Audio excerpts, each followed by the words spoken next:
It's my feel-good breakfast show.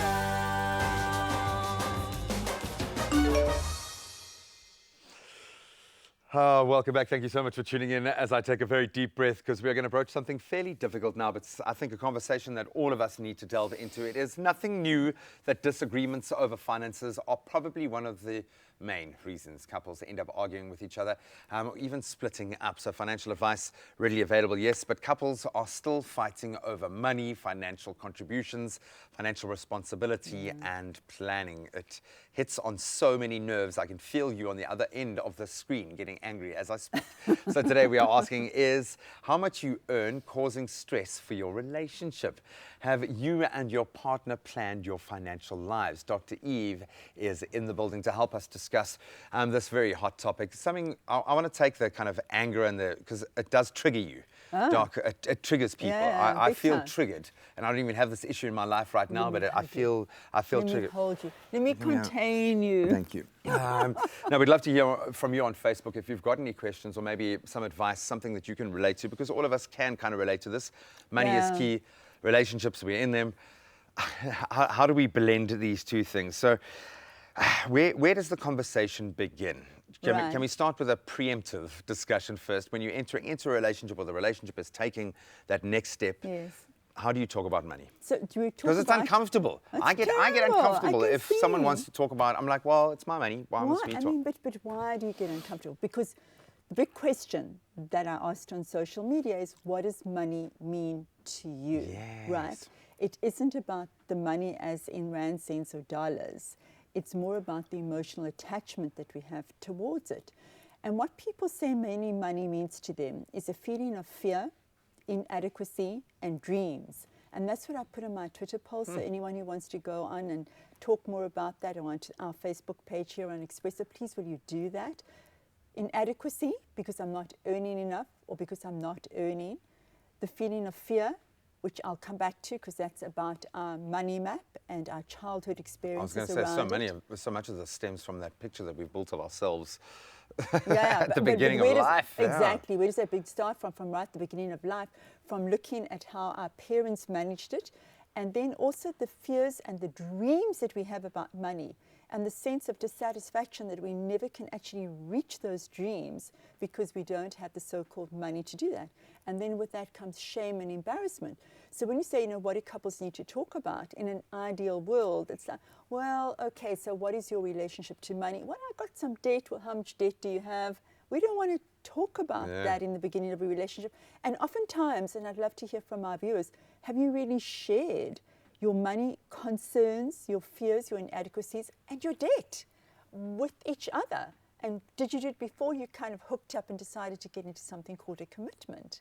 Because I don't know many people who I'm not would saying do like drop that bomb on a first date. You know, like, I mean, you don't have We to. never want to do that Yeah, stuff I brought on the my first bank date. statements with just so we can do a little bit of a But credit you know check. what, I yeah. have to say, Graham, that I posted on my Facebook page last night in asking for kind of a throw forward to give some opinion.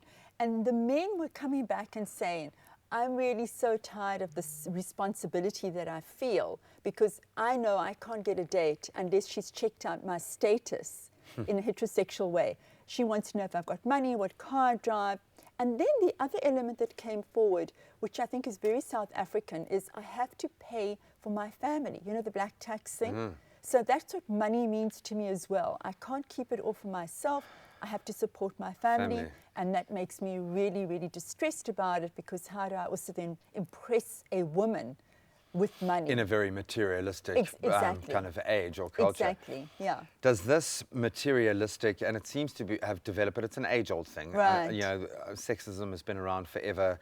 Classism has been around forever. True. And money disparities have been around. Is it a big issue now in today's modern world, the disparity in earnings? Yeah. Especially as women start to Exactly. develop a higher earning potential. Right. So then we bring in another voice now of what do women want with money? So women want to be independent, but is there still this traditional expectation that the man still will provide at a certain level or a higher level? And also, if somebody in a relationship is earning more than the other, because this is a very common discourse in my therapy room, if he or she is earning more than the other, should they be equally contributing to the household or is the one who's got the higher earnings, Earning. should they be contributing more? When in fact the woman will be working and she may not be earning as much, but they have an agreement that they're equally going to contribute. Should he not be contributing relative. more? Exactly, because it's relative. So this is the big thing. Now, I want to just kind of bring you the big bombshell around what it does to couples and relationships. What the research has found is that couples conflict around money, but their biggest issues are not money. The biggest issues that couples conflict about are going to be children, number one, household chores, Yeah. lack of communication, how we spend our leisure time, and then about money. Wow. So we have to think, why is it then that money causes that much distress? And the reason for that is because money is the one issue that never ever gets resolved. It's the most difficult and almost damaging topic for a couple. So they never complete talking about it, they avoid talking about it, and it sits there and breeds resentment. All right, so as you let that fester within you, now I'm joking, as you ponder that for just a moment, we are asking you how much can you, or how much what you earn causes stress in your relationship. Have you and your partner planned your financial lives together? Do they even know your financial profile? And we'd love to hear your comments on our social media platforms. It's my feel good breakfast show.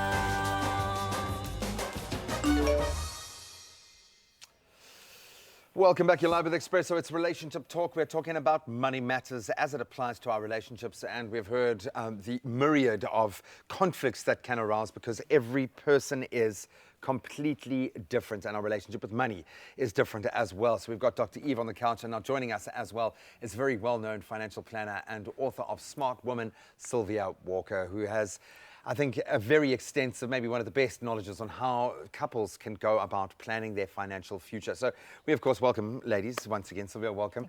I'm going to ask you to cast your eyes to the screen. We've got a couple of people weigh in on our social media platforms. This coming on Facebook, Alziwa saying, would be buying a house, going on trips and do something fun with my partner, presumably what they want to spend their money on collectively.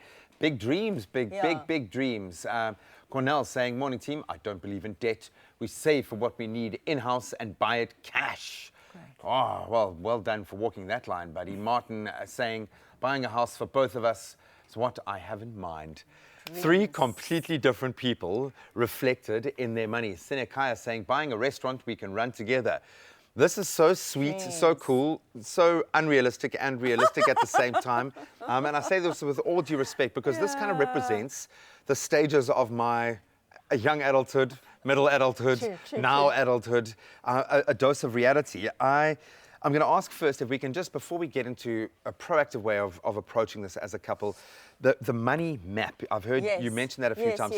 Yes. Put us in the picture there. Okay, so couples find themselves in financial gridlock, which Sylvia will be able to talk about. And it's a money map. Now, on the show, I speak often about the love map, which was developed by John Gottman. And that is finding out from your partner what their relationship is to money. And it comes from, as we alluded to just now, Graham, your childhood. So if you grew up in a childhood where there was poverty or there was scarcity, you're going to have one of two different kind of relationships to that. Either you're going to be a spender or you're also going to be a hoarder. And it's very important that instead of couples just focusing on what is your debt or why did you spend so much money or why didn't you allow me to spend money or can I have an allowance, it's looking at the emotional basis for your relationship to money.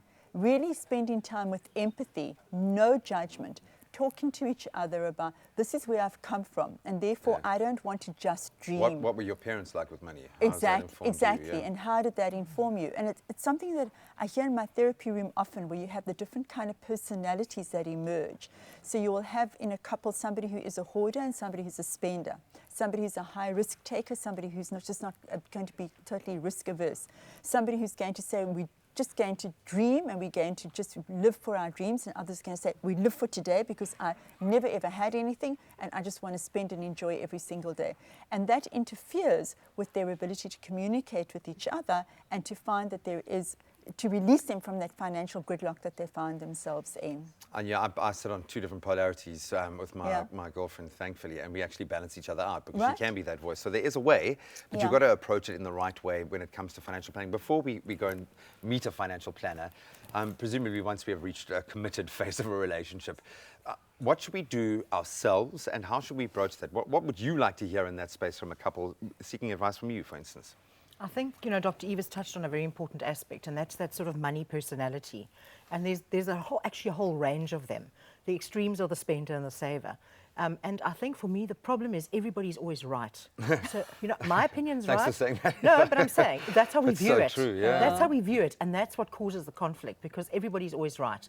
And the difficulty is for a couple to actually reach the point where they acknowledge the other person's point of view and try to reach the common ground. And I think that often is the thing that causes that stress and that conflict, because you simply cannot see the other person's point of view. I am right.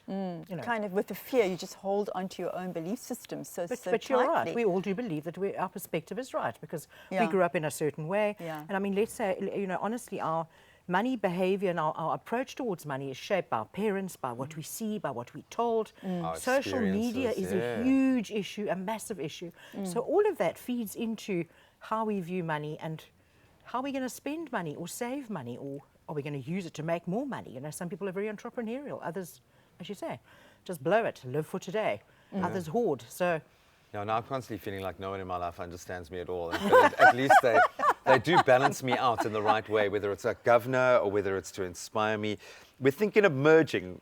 What point do we take that Yeah. leap to get That's a joint great point. bank accounts? Just like entering into a contract such as marriage, which Yeah. is a step up. As much as you think you're just married, you're not until you actually get that and contract. it is a contract. It's a piece of paper at the end of the day. Well, that's it. And moving into a bank account, joint investments, something that's a 20, 30, 40-year project plan moving forward.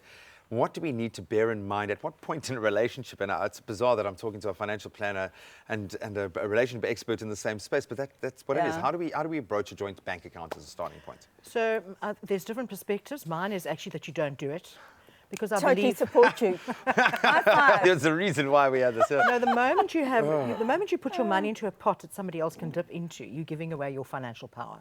So that's the way I view it. Your individuality, yeah. And your power, because actually I'm putting my money in there and I'm allowing somebody else to dip into it.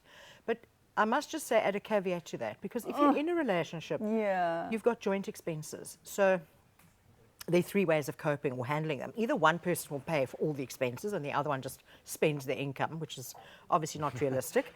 Secondly, you might decide, I pay for certain things, you pay for other things, and on that basis you work. And the third one is you may say, fine, you do a budget, and this is what our household expenses are, and we will have a joint bank account for that. I And heard- individual ones. Yes. But the joint, and we talk about the joint bank account. Yeah. So that is then where I would put in my percentage, and it doesn't have to be equal, as you were saying Right, earlier. right.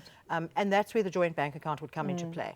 But very important for each one to have their own bank accounts, their own money, their own planning, because you don't want to be stifled. I mean, you're in a Yeah, relationship, there's but a you're not sense- one. You're still two separate people. And there is a huge sense of achievement attached to the money that we earn for the work that we're doing so Yes. effectively, and that we've worked so hard to get to that level. Okay, we're gonna get a bit more proactive at the other side of this. Hopefully, prevent you from going into that very tricky, those murky waters when it comes to finance and love. I promise you, there is hope at the end of the tunnel. It's my feel good breakfast show.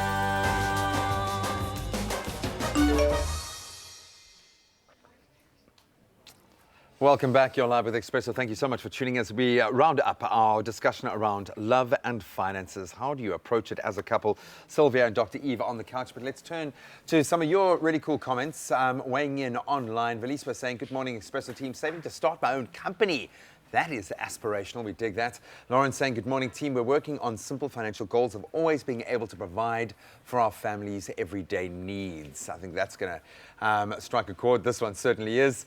Lucas Pule saying, an enormous wedding. The bigger, the better. Martin saying, buying a house for both of us is what I have in mind. I love the phrasing of it. It's really cool. Keep it in mind, Martin. Keep it in mind. Do we have any more there? That's it for now. Some really interesting stuff. Let's start with the big wedding. How much should you be spending on a wedding?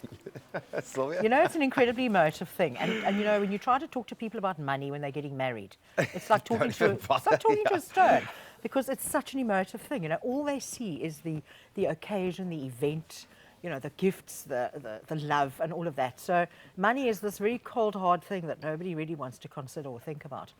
But obviously the wise thing to do is to have some kind of balance, to have the wedding. And if you're going to spend all of that money, maybe spend less and use some of that money elsewhere as a deposit on your first property or something, you know. I was going to say, take all your friends on honeymoon with you. Like, it's something pretty cool. It's something you'll remember for life. But it's an incredibly difficult conversation to have at that point in a person's life, unfortunately. The one The wedding comment, machine. they're all very aspirational, starting your own company, future goals for family life, what we Right. want to be able to do to provide. It kind of feels like we're doing ourselves a disservice by attaching so much negativity towards money and relationships when there is so much positivity attached to our aspirations. And that's ultimately where money should be taking us. Yeah, I think that's part of it, is the dream part, but also the reality is that we live every day. And how do we manage it every day so that we can be happy? Because I'm really into the moment, because I practice mindfulness as a daily practice. And every day people want to not be feeling. It's like with weight loss, Graham, like I can't eat, or I shouldn't eat, or I'm being good today. So rather have, I know Sylvia would approve, a daily budget, so that you know built into that budget is some kind of pleasure thing as well, so that you don't feel that I'm totally being pleasure Well, you say deprived pay to yourself, have yeah. that big dream of the big house or the new business, while in the moment I'm living in scarcity and resentment, and that just causes conflict and tension in a relationship. So much resentment is built up in the interpersonality when there is a disparity in agreement around what are we And a going to lack do of with the money, communication, with the lack of compounding it, yeah. communication around that money. Can I just add to that too? I Yes. think often there's a difference in dreams and goals, and that's also an issue. Yeah, people, big people thing. have different dreams and goals and aspirations. So while all of those are great, one doesn't know what the partner's goal or dream Yeah. is, and that causes the conflict because you have to be on the same page. Or different pages, and recognize that we've got different dreams, and when are we going to invest into your dream and into my Yes, dream? yes, And yes. I'm going to support you while you do a PhD or do a studying or a master's I'm or willing to building live a in a business. tent while you start your company. So those are wonder kind how of long, meeting you know, halfway. that Love they goes need to out the do. window when there isn't any money while you're doing building your business. It's about being practical, right? It is about, and it's about Yeah. give and take. Yeah. Because relationships are hard, you would know that. As a whole, they're difficult. Yeah. So when it comes to money, it sort of magnifies it even more. Yeah. But it's about reaching that common ground and having. What are the biggest, if we had to round this off now, the biggest kind of pitfalls of money and relationship? In your experience, what are those kind of really dangerous areas? I think a big one is not knowing your partner's approach towards money, their money personality, not fully understanding that, and only realizing it, or it comes out when there's a problem or a crisis. You're going to say when it's too late. No. But when when Yeah, things when start the going chips are wrong and down, they start yeah. unraveling. So it's Yeah. not understanding that, and also not always understanding what people are bringing into the relationship. You could be bringing in debt. You could be bringing in commitments from previous relationships, children that you need to pay for. You could be bringing in just your really sort of wayward approach towards managing money. So not understanding what they're bringing in and not having that money conversation. Because as I said, like if you just Have think of the the wedding, but conversation, yeah. people are in love and it's all about the good things and the wonderful and the birds and the sky is blue and, we don't want to talk about money. So that's really, I think, one of the biggest issues. And then when the problems happen, there's this wonderful expression that the universe whispers to you. And you can ignore it. Eventually, it shouts. So slaps when you it's across the face, so yeah. when it starts whispering is when you need to start having those conversations. Very And nice. it's difficult and very difficult, but you need to start having them and try and address those issues before they even erupt into something bigger. So I think those are some of the things. And the only other thing I also want to add is people sometimes go off on their own tangent. We haven't even spoken about financial infidelity, but that's a huge Oh, issue. no, you Beautiful. didn't. I did, but it's a huge issue because people have got their own agenda and they go off somewhere else, and that is The secret. huge. Guys, I Secrecy can't around believe that. I have to actually wrap it there. Yeah. We've already gone over time, but we're going to bring you back for a part 5, 6, 7, and 8, and then next week a 9. We'll do that. Moving forward, ladies, thank you so much for offering very much a personal perspective as well. But I think this is a battle line that so many of us are terrified of broaching, but it could be an opportunity to find out the best parts about your partner and your life together, what that could actually be. But you need to have that conversation, communicate.